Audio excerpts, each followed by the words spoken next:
বোনরা কথাগুলা ভালো করে শোনো গো। একজন মহিলা আমার নবীর প্রতি কেমন আশিক ছিলেন। একজন মহিলা উহুদের ময়দানে পাগল নির্বেশে আওলা বেশে দৌড়তে আরম্ভ করেছে। রাস্তার মধ্যে সাহাবীদের সাথে সাক্ষাৎ। সাহাবীরা এবার ডেকে বলেন, ও মহিলা কোথায় যাও, কেন যাও? মহিলা এবার ডেকে ডেকে বলেন, সাহাবীরা রে শুনতে পেরেছি উহুদের ময়দানে নাকি আল্লাহর নবী নাই। এ সাহাবীরা একটা নজর শুধু নবীকে দেখার জন্য উহুদের ময়দানের দিকে রওনা হয়েছে। ও মহিলা উহুদের ময়দানে গিয়া কোনো লাভ নাই গো।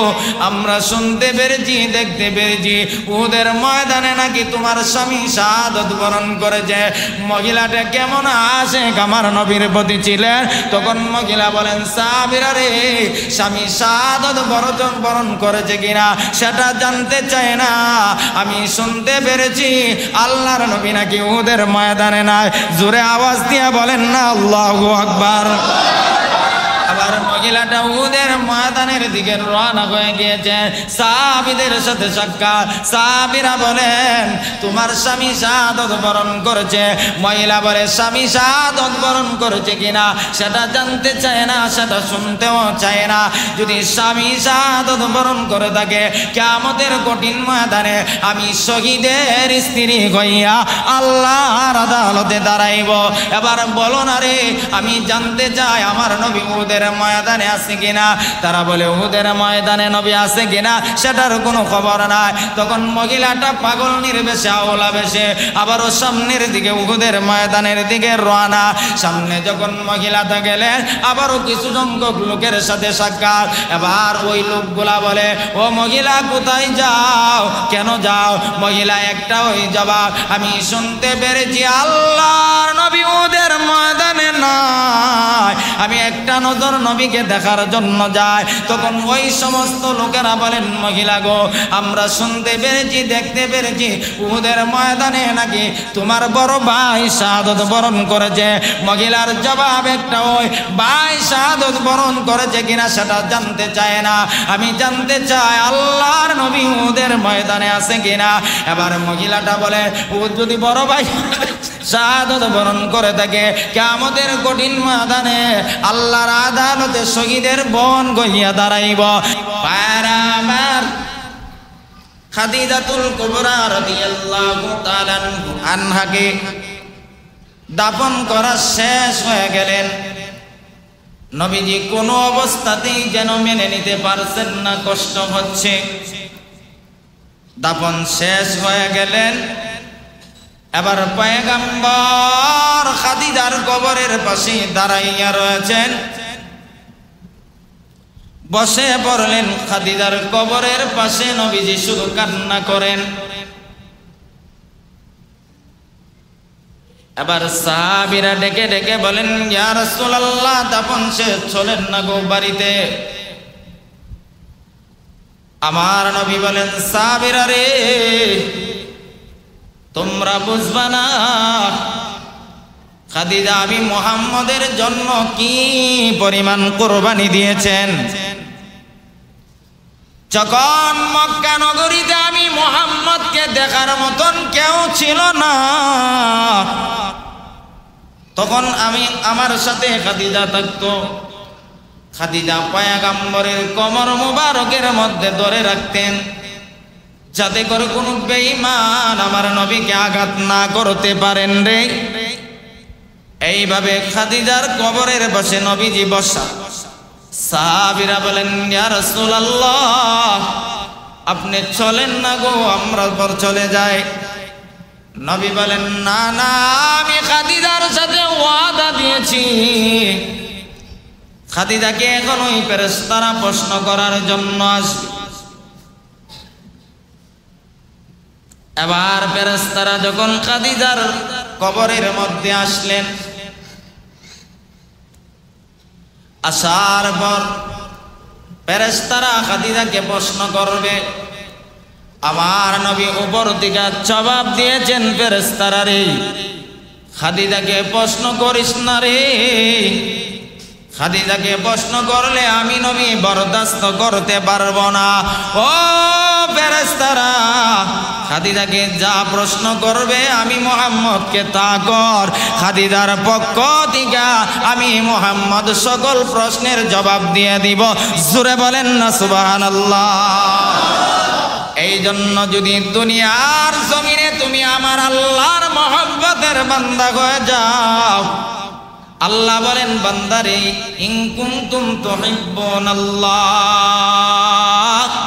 তোমরা যদি আমি আল্লাহকে ভালোবাসতে চাও, তোমরা যদি আমি আল্লাহকে মহব্বত করতে চাও, তোমরা যদি আমি আল্লাহর তৈরি জান্নাত পেতে চাও, জাহান্নামের আগুন থেকে বাঁচতে চাও, ফাত্তাবিউনি, তাহলে তোমরা আমার নবীর অনুসরণ করো।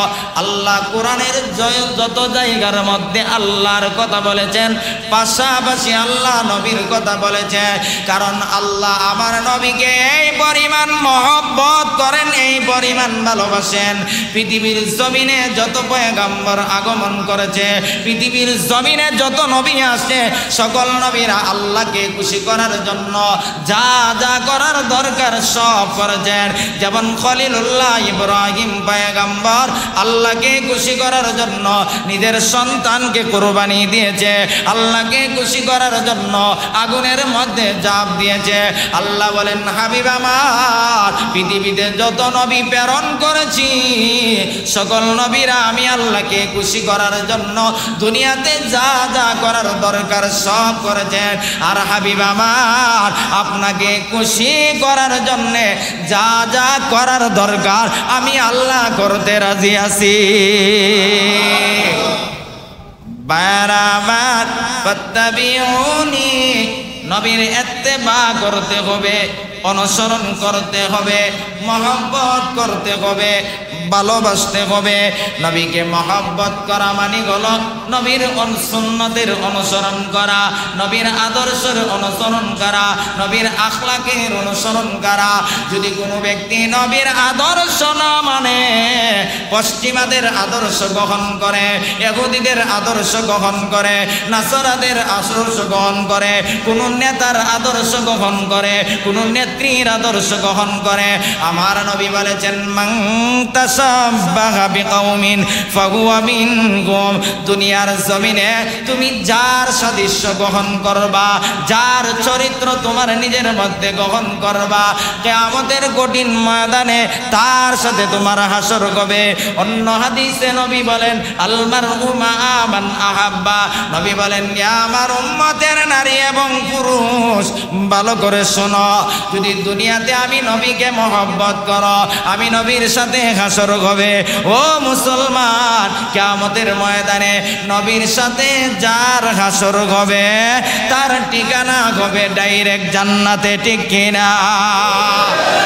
আর যদি দুনিয়ার জমিনে তুমি পশ্চিমাদের আদর্শ গ্রহণ করো, অমুক নেতার আদর্শ গ্রহণ করো, তমুক নেত্রীর আদর্শ গ্রহণ করো, তাহলে নেত্রী হবে জাহান্নামী, তুমিও তাদের সাথে থাকার কারণে জাহান্নামী হবা। এই জন্য আল্লাহ বলেন ফাত্তাবিউনি, হে নবী আপনি বলে দেন তারা যেন আপনার অনুকরণ করে, তারা যেন আপনাকে মহব্বত করে, আপনাকে ভালোবাসে। যদি তারা আপনাকে অনুসরণ করতে পারে, আপনাকে মহব্বত করতে পারে, আমি আল্লাহ ওয়াদা দিলাম গো নবী, আপনার উম্মতকে আমি আল্লাহ দুইটা পুরস্কার দিব। এক নাম্বার পুরস্কার হলো গো নবী, আপনার উম্মতকে আমি স্বয়ং আল্লাহ নিজে মহব্বত করব। দুই নাম্বার নবী আপনার উম্মতকে জানাইয়া দেন ওয়া ইয়াগফির লাকুম যুনুবাকুম, এ পয়গম্বর আপনার উম্মতকে জানাইয়া দেন আপনার অনুসরণের মাধ্যমে আমি আল্লাহর ভালোবাসা অর্জন করতে পারবে, আমি আল্লাহর মহব্বতের বান্দা হতে পারবে। আর দুই নম্বর পুরস্কার হলো আমি আল্লাহ তোমার উম্মতের জিন্দেগীর সকল গুনাহ আল্লাহ মাফ করে দিবে। গুনাহ আসেনি না? সবাই পবিত্র আল্লাহওয়ালা মানুষ, গুনাহ নাই। খাতা উল্লাইলে গুনাহ ছাড়া নেকের মনে কিচ্ছু পাওয়া যাবে না। নেকের যে পৃষ্ঠাটা আছে এটা মনে একবারে সাদা হয়ে আছে আমাদের, আর গুনার যেটা আছে এটা মানে ভরপুর হয়ে আছে, এটা তার লেখবার জায়গা নাই। ফেরেশতারা মনে অনেক সময় এমনিতে ইচ্ছাইরা দেয়, আর কত লিখতাম, এর তো খালি গুনাহ আর গুনাহ। কিরামান কাতিবিনা ইয়ালামুনা মা তাফআলুন।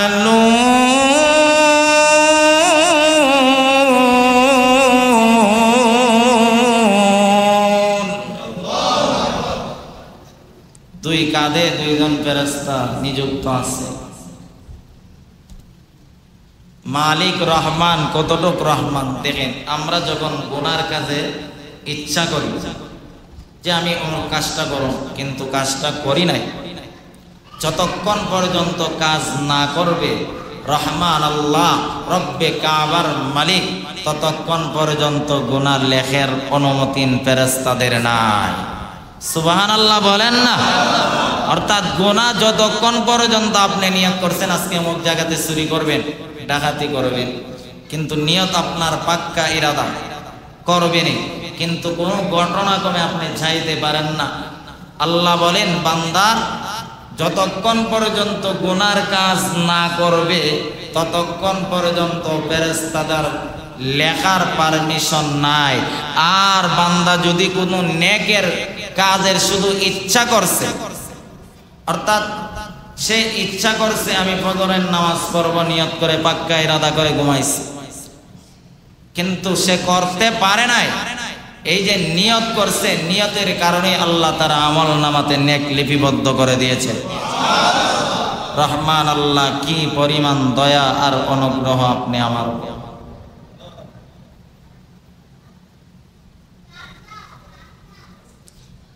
এই গুণটা আল্লাহ দুনিয়ার জন্য, পরকালে এই গুণ আল্লাহর থাকবে না।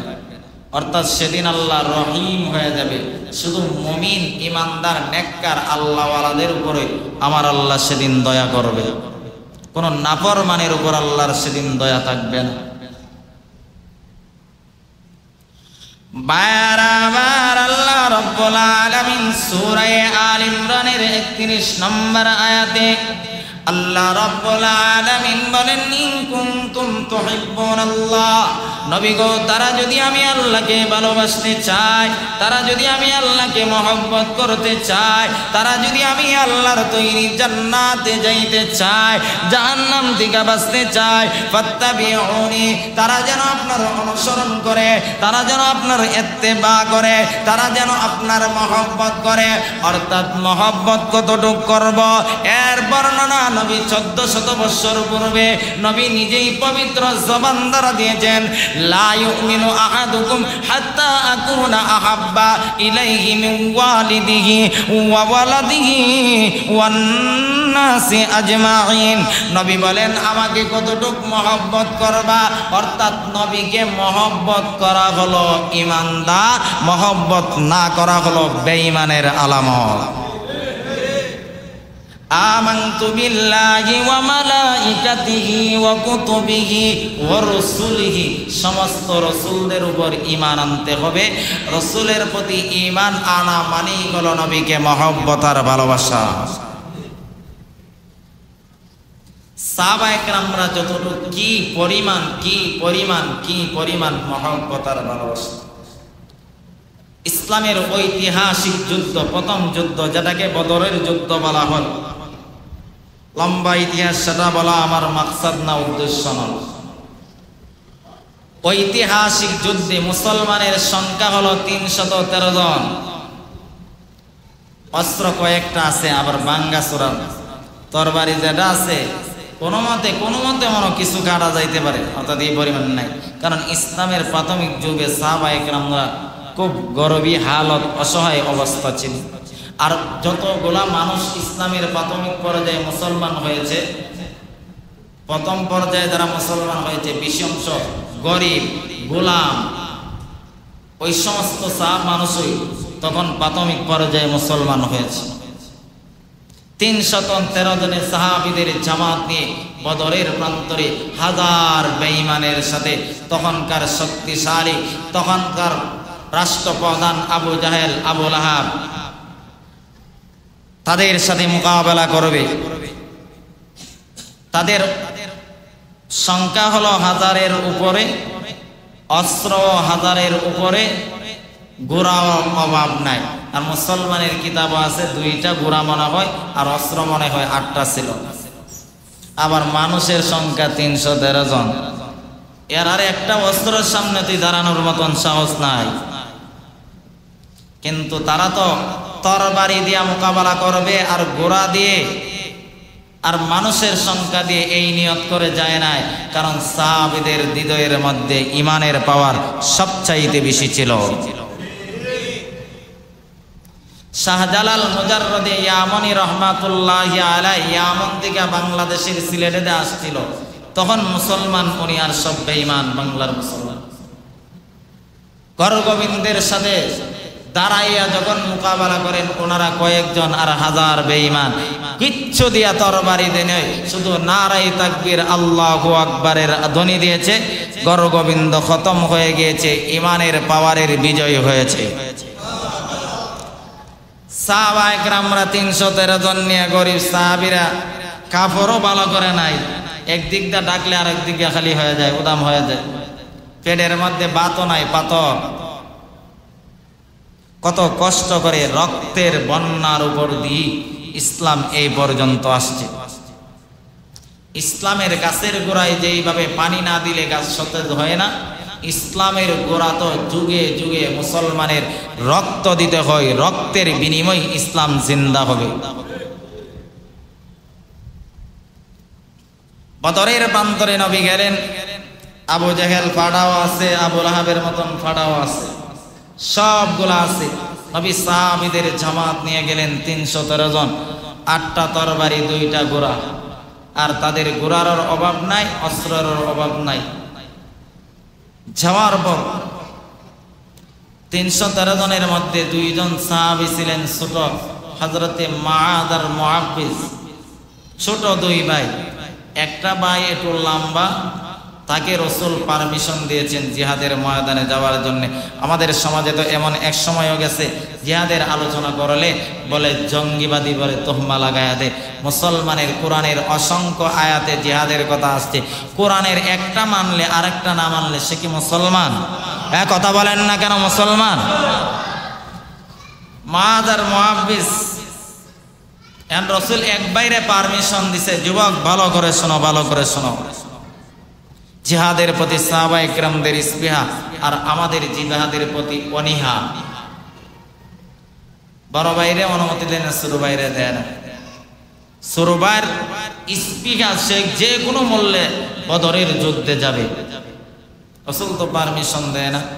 রাসূল তখন ছোট ভাই বলতেছে, রাসূল আমি আমার বড় ভাই থেকে শক্তিশালী, আপনি আমাকে শুধু পারমিশন দেন।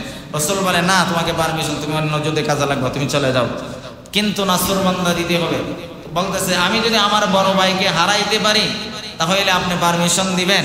রাসূল তার ইস্তিহা দেখে আশ্চর্য হয়ে গেলেন, জিহাদের প্রতি কেমন ইস্তিহা। কারণ শাহাদাতের মরণের চাইতে দামি মরণ পৃথিবীতে আর কোনো মরণ হতে পারে না। কারণ যারা আল্লাহর দ্বীনের জন্য, দিন প্রতিষ্ঠা করার জন্য জীবন দিবে, তাদেরকে আল্লাহ বিনা হিসাবে আল্লাহ জান্নাত দিবে। আর যে কোনো মরক আলতি মরক না কেন, হিসাব দিয়ে জান্নাতে যাইতে হবে। এবার পয়গম্বরে আরবি দেয় না। আচ্ছা রাসূল শেষ পর্যন্ত বলেন, ঠিক আছে তুমি যদি তোমার বাইরে হারাইতে পারো তোমাকে দেওয়া হবে। এখন বড় ভাইয়ের সাথে ছোট ভাই কি পারানো সম্ভব? পারলাম না। বড় ভাই বলতেছে, ভাই আমি তোর সাথে যুদ্ধ যাইতে হবে। কানে কানে কে বলতেছে, আমি তো তোর ইচ্ছা করে হারানো সম্ভবই না, কিন্তু তুই ইচ্ছা করে পরে যাইবে। তোরা তো রাসূল পারমিশন দিয়েই দিছে, আমাকে পারমিশনটা সুযোগ দে। শেষ পর্যন্ত লম্বা ঘটনা, পারমিশন দেওয়া হলো। জিহাদের ময়দানে বদরের প্রান্তরে গিয়ে ওই 2টা বাস পাখি যুবক সাহাবীদেরকে বলতেছে, ও সাহাবীরা, ওই বদরের প্রান্তরে আবু জেহেল কোথায়? আবু জেহেলকে আমরা দেখতে চাই।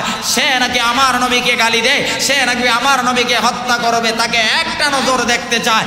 সে কোথায়? তাকে বলো আমরা দুনো ভাই তাকে হত্যা না করে এই চেহারা আর কোনোদিন মক্কা নগরীতে দেখাইব না। সাহাবায়ে কেরামরা তো বললেন, তোমরা গিয়ে কি করবা? আবু জেহেলকে লাগল ভাই, আবু জেহেল সোয়ারি উপরে, সে এমনি বড় মানুষ আর উপরে গেবে। বলে ঠিক আছে দেখাও। বলতেছে, ওই যে যুদ্ধের ময়দানে সবচেয়ে উঁচু যেই লোকটাকে দেখা যায় সেই হলো আবু জেহেল। এর মতন দৌড় দিয়েছে। আবু জেহেলকে তো তাদের তরবারি দিয়ে আক্রমণ করা সম্ভব না, সে উঁচুতে। আগে আবু জেহেলের গোড়ার ট্যাঙ্গের মধ্যে আঘাত করেছে, পড়ে গিয়েছে। আবু জেহেল নিচে পড়তে দেরি হয়েছে, দুটো পায় বাজ পাখির মতন তরবারি দ্বারা টুকরা টুকরা করেছে। আল্লাহু আকবার বলে। ঈমানের পাওয়ার।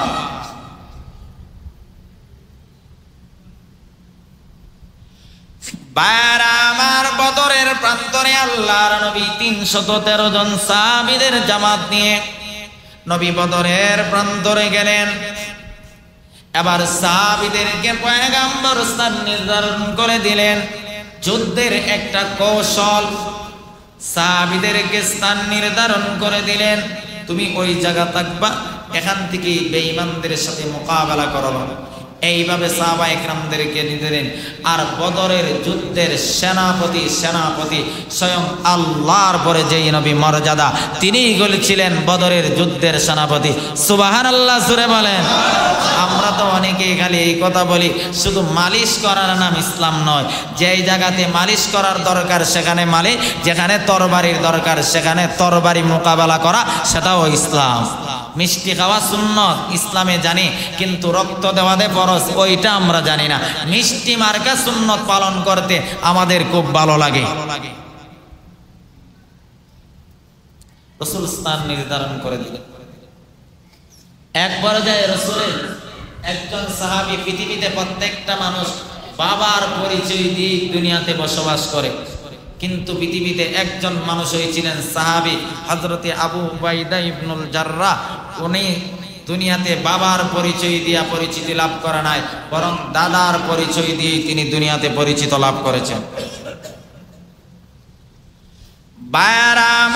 এবার আবু উবাইদা ইবনুল জাররাহ, বুখারীর বর্ণনা বাবুল মাগাজির ভিতরে উল্লেখ করা হয়েছে।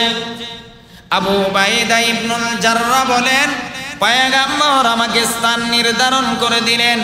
আমি আমার স্থান থেকে বাতিলের বেঈমানের সাথে যুদ্ধ করতেছি, মোকাবেলা করতেছি। এক পর্যায়ে আমি তাকাইয়া দেখি গো, বদরের প্রান্তরে আল্লাহর নবীর সামনে আমার একজন পরিচিত লোক তরবারিটা নিয়ে আমার নবীর সামনে দাঁড়ানো। সে তার টার্গেট হলো সে নবীকে পৃথিবী থেকে শেষ করে দিবে। একটা জবানও বন্ধ রাখবেন না। জোরে বলেন নাউজুবিল্লাহ।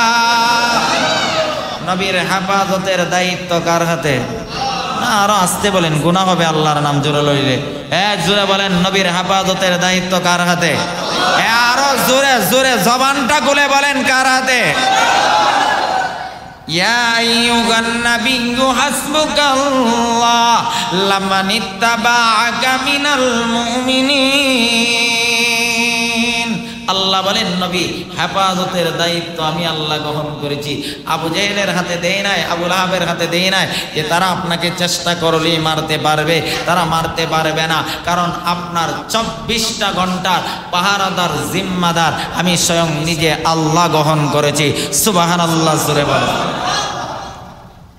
এবার আবু উবাইদা ইবনুল জাররাহ দেখেন তরবারি নিয়ে বেঈমান খুব রাগান্বিত অবস্থায় আসছেন, নবীর সামনে দাঁড়ানো। সুযোগ পাইলে তরবারি দিয়ে নবীকে 2 টুকরা করে দিবে।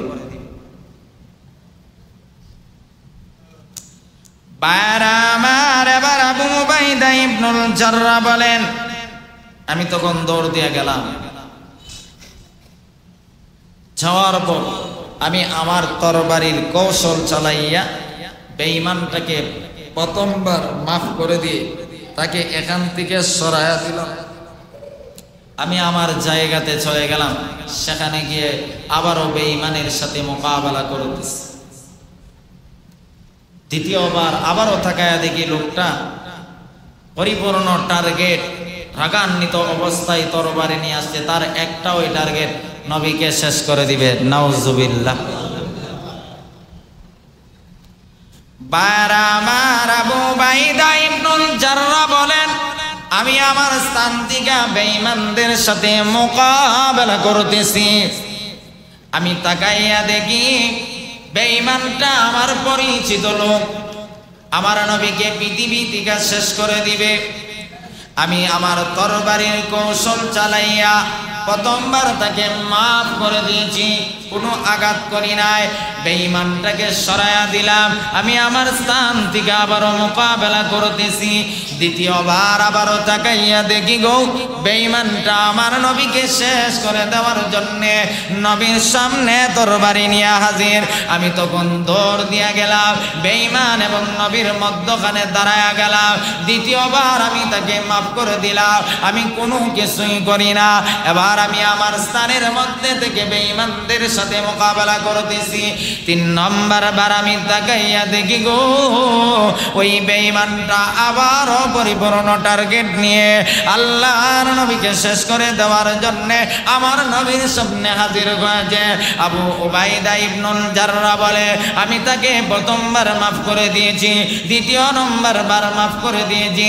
এখন যদি আমি মাফ করে দেই, কিয়ামতের কঠিন ময়দানে আশিকে রাসূল গইয়া নবীর সামনে দাঁড়াইতে পারবো না, আল্লাহর সামনে দাঁড়াইতে পারবো না।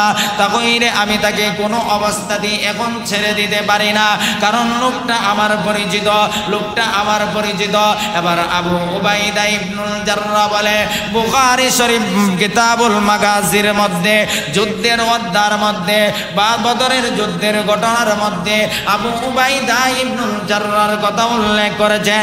তিনি বলেন, প্রথমবার মাফ করে দিলাম, দ্বিতীয় নম্বর মাফ করে দিলাম, তৃতীয় নম্বর আমি যখন তরবারি নিয়ে রওনা হয়ে গেলাম, বেঈমানকে শেষ করতে হবে। আল্লাহর কুদরত বোঝা যায় না। আবু উবাইদা ইবনুল জাররাহ বলে, আমি আমার হাতের মধ্যে তরবারিটা তাকে আঘাত করার মতন কোনো প্রস্তুতি নেই না, কিন্তু আল্লাহর কুদরত বোঝা যায় না। আমার হাত থেকে তরবারিটা উড়ে গিয়া ওই বেঈমানের গর্দানের মধ্যে এমন ভাবে আঘাত করেছে, আঘাত করতে গেছে বেঈমানের দেহ থেকে মাথাটা আলাদা গইয়া 30 হাত দূর পড়েছে। এই সূরা বলেন আল্লাহু আকবার, আল্লাহু আকবার।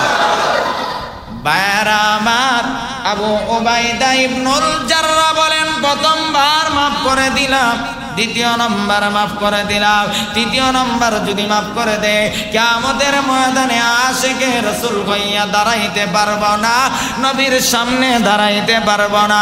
আমার হাত থেকে তরবারিটা উড়ে গিয়া বেঈমানের গর্দানে আঘাত করেছে।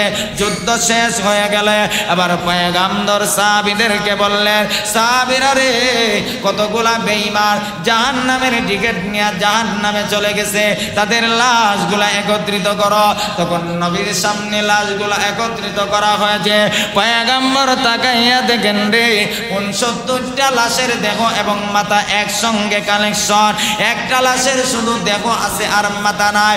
এবার পয়গম্বর সাহাবীদেরকে বললেন, সাহাবীরা রে, ওই লোকটার মাথা কোথায় নিয়ে আসো, দেহের সঙ্গে কালেকশন করো। তখন সে কে, তার পরিচিত কি, সেটা পাওয়া যাবে, এর আগে তো পাওয়া যাবে না। এবার আবু উবাইদা ইবনুল জাররাহ বলে, আমি নবীর সামনে দাঁড়ানো, কোনো কথাই বলি না, কোনো কথাই বলি না। সাহাবীরা মাথা নিয়ে তার দেহের সঙ্গে কালেকশন করে দিয়েছে।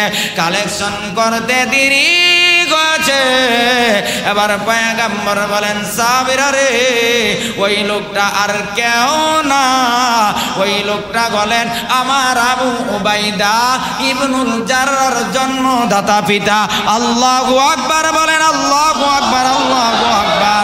এবার আবু উবাইদা ইবনুল জাররাহ নবীর মহব্বতে নিজের বাবাকে 2 টুকরা করে দিয়েছে, তারপরও আল্লাহর নবীকে কষ্ট দিবে, এটা কোনোদিন আবু উবাইদা ইবনুল জাররাহ মেনে নিতে পারে না। যেমন ভাবে পুরুষরা আমার নবীকে মহব্বত করেছে, তেমন ভাবে মহিলারা ও মা বোনেরা ভালো করে শুনো গো, উহুদের ময়দানে যখন বেঈমান কাফেররা মুনাফিক ঘোষণা করে দিল, কাদ কুতিলা মুহাম্মদ, মুহাম্মদ মারা গিয়েছে, সাহাবীরা তরবারি পালাইয়া বসে রয়েছে। সারা মদিনা মদিনায় কান্নার রোল পড়ে গিয়েছে। আরে নবী দুনিয়াতে না, আমরা মদিনাতে থেকে বেঁচে কোনো লাভ নাই, সারা মদিনায় কান্নার রোল পড়ে গিয়েছে। আরে বেঈমান কাফেররা নবীকে শেষ করে দিয়েছে। তখন হযরতে ফাতেমা রাদিয়াল্লাহু তাআলা আনহা উহুদের ময়দানের দিকে রওনা হয়ে গিয়েছে। আরে আমার বাবা কোনো অন্যায় করে নাই, আমার বাবাকে কোন মায়ের সন্তানে হত্যা করেছে, আমি ওই মানুষটাকে দেখতে যাই। এইভাবে ফাতেমা রাদিয়াল্লাহু তাআলা আনহা উহুদের ময়দানের দিকে রওনা হয়ে গিয়েছে। মদিনার মানুষগুলা উহুদের দিকে রওনা। একজন মহিলা, ও মা বোনরা কথাগুলা ভালো করে শোনো গো। একজন মহিলা আমার নবীর প্রতি কেমন আশিক ছিলেন। একজন মহিলা উহুদের ময়দানে পাগল নির্বেশে আওলা বেশে দৌড়তে আরম্ভ করেছে। রাস্তার মধ্যে সাহাবীদের সাথে সাক্ষাৎ। সাহাবীরা এবার ডেকে বলেন, ও মহিলা কোথায় যাও, কেন যাও? মহিলা এবার ডেকে ডেকে বলেন, সাহাবীরা রে শুনতে পেরেছি উহুদের ময়দানে নাকি আল্লাহর নবী নাই। এ সাহাবীরা একটা নজর শুধু নবীকে দেখার জন্য উহুদের ময়দানের দিকে রওনা হয়েছে। ও মহিলা উহুদের ময়দানে গিয়া কোনো লাভ নাই গো, আমরা শুনতে পেরেছি, দেখতে পেরেছি উহুদের ময়দানে নাকি তোমার স্বামী শাহাদাত বরণ করেছে। মহিলাটা কেমন আশিক আমার নবীর প্রতি ছিলেন। তখন মহিলা বলেন, সাহাবীরা রে স্বামী শাহাদাত বরণ করেছে কিনা সেটা জানতে চাই না, আমি শুনতে পেরেছি আল্লাহর নবী নাকি উহুদের ময়দানে নাই। জোরে আওয়াজ দিয়া বলেন না আল্লাহু আকবার। আবার মহিলাটা উহুদের ময়দানের দিকে রওনা হয়ে গিয়েছে। সাহাবীদের সাথে সাক্ষাৎ। সাহাবীরা বলেন, তোমার স্বামী শাহাদাত বরণ করেছে। মহিলা বলে, স্বামী শাহাদাত বরণ করেছে কিনা সেটা জানতে চায় না, সেটা শুনতেও চায় না। যদি স্বামী শাহাদাত বরণ করে থাকে কিয়ামতের কঠিন ময়দানে আমি শহীদের স্ত্রী হইয়া আল্লাহর আদালতে দাঁড়াইব। এবার বলো না রে, আমি জানতে চাই আমার নবী উহুদের ময়দানে আছে কিনা। তারা বলে, উহুদের ময়দানে নবী আছে কিনা সেটার কোনো খবর নাই। তখন মহিলাটা পাগল নির্বেশে আওলা বেশে আবারও সামনের দিকে উহুদের ময়দানের দিকে রওনা। সামনে যখন মহিলাটা গেলেন আবারও কিছু সংখ্যক লোকের সাথে সাক্ষাৎ। এবার ওই লোকগুলা বলে, ও মহিলা কোথায় যাও, কেন যাও? মহিলা একটা ওই জবাব, আমি শুনতে পেরেছি আল্লাহর নবী উহুদের ময়দানে নাই, আমি একটা নজর নবীকে দেখার জন্য যায়। তখন ওই সমস্ত লোকেরা বলেন, মহিলা গো আমরা শুনতে পেরেছি, দেখতে পেরেছি উহুদের ময়দানে নাকি তোমার বড় ভাই শাহাদাত বরণ করেছে। মহিলার জবাব একটা, ওই ভাই শাহাদাত বরণ করেছে কিনা সেটা জানতে চায় না, আমি জানতে চাই আল্লাহর নবী উহুদের ময়দানে আছে কিনা। এবার মহিলাটা বলে, ও যদি বড় ভাই শাহাদাত বরণ করে থাকে কিয়ামতের কঠিন ময়দানে আল্লাহর আদালতে শহীদের বন গইয়া দাঁড়াইব। সাহাবীরা রে ভাই শাহাদাত বরণ করেছে কিনা সেটা জানতে চায় না, বলো না রে আমার নবী উহুদের মাঠে আছে কিনা। তারা বলে, নবী উহুদের মাঠে আছে কিনা সেটা আমরা বলতে পারি না। তখন মহিলাটা পাগল নির্বেশে উহুদের ময়দানের দিকে রওনা। কিছু সংখ্যক সাহাবীদের সাথে সাক্ষাৎ। সাহাবীরা ডেকে ডেকে বলেন, মহিলা কোথায় যাও, কেন যাও? এবার মহিলা বলতেছে, সাহাবীরা রে শুনতে পেরেছি আল্লাহর নবী নাকি উহুদের ময়দানে নাই। ও মুসলমান কথাগুলা ভালো করে শোনো। এবার মহিলাটাকে সাহাবীরা বলতেছে, উহুদের ময়দানে তোমার বাবা শাহাদাত বরণ করেছে। এবার মহিলা বলে, বাবা শাহাদাত বরণ করেছে কিনা সেটা জানতে চায় না, তোমরা বলো না রে আমার নবী উহুদের ময়দানে আছে কিনা। যদি বাবা শাহাদাত বরণ করে থাকে তাহলে কিয়ামতের কঠিন ময়দানে আমি শহীদের মেয়ে হইয়া আল্লাহর আদালতে দাঁড়াইব, সেটা জানতে চায় না, বলো না আমার নবী উহুদের মাঠে আছে কিনা। তারা বলে, জানতে পারি না, বলতে পারবো না। এবার মহিলাটা পাগল নির্বেশে আবারও সামনের দিকে যায়। এবার সামনের দিকে যাওয়ার পর কিছু সংখ্যক সাহাবীদের সাথে সাক্ষাৎ। এবার মহিলাটাকে সাহাবীরা বলতেছে, ও মহিলা তুমি কোথায় যাও, কেন যাও? মহিলা বলে, আমি জানতে পেরেছি, শুনতে পেরেছি উহুদের ময়দানে নাকি আল্লাহর নবী নাই। সাহাবীরা রে আমার নবী উহুদের মাঠে আছে কিনা বল, আমার নবী উহুদের ময়দানে আছে কিনা বল। তারা বলে ওদের ময়দানে নবীর কোনো সংবাদ নাই। ও মহিলা, জানতে পেরেছি, শুনতে পেরেছি ওদের ময়দানে তোমার কলজার টুকরা সন্তানটা শাহাদাত বরণ করেছে। মহিলা আবার জবাব দেয়, সাহাবীরা রে, ওদের ময়দানে সন্তান শাহাদাত বরণ করেছে কিনা সেটা জানতে চাই না, আমি জানতে চাই ওদের ময়দানে আল্লাহর নবী আছে কিনা। আমার সন্তান যদি শাহাদাত বরণ করে থাকে, কিয়ামতের কঠিন ময়দানে আমি মহিলা শহীদের মা হইয়া আল্লাহর আদালতে দাঁড়াইব, আমি সেটা জানতে চাই না।